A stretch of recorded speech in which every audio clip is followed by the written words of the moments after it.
तर सावरकरांच्याबद्दल त्यांना जी शिक्षा त्यांनी सोसली होती त्याबद्दल आदर होता. आणि रत्नागिरीमध्ये ते कसं स्थानबद्ध होते ना, त्यामुळे ही मंडळी राहत असत, त्यामुळे रोज हे सावरकरांकडे जात असत नथुराम.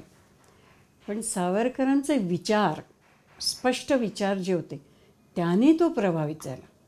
फक्त पर्सनॅलिटी नाही, तर त्यांचं जे थिंकिंग होतं त्याच्यामुळे तो प्रभावित झाला. आणि त्यांनी ठरवलं की नाही, अशा माणसाच्या विचाराचं आपण कास धरली पाहिजे. आणि त्याच्यावर त्यांचे खूप मोठे परिणाम झाले. आधी तर काय होतं, सावरकर जेव्हा आत होते तेव्हा सगळ्या देशावर गांधींचा प्रभाव होता. म्हणजे इव्हन माझे वडीलसुद्धा गांधी टोपी खिशात घालून जायचे आणि महात्मा गांधी की जय वगैरे घोषणा देत असत.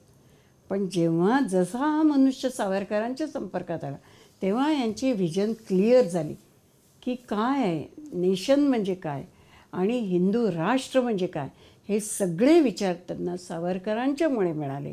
आणि मग हा मनुष्य स्वतंत्रपणे काम करायला लागला.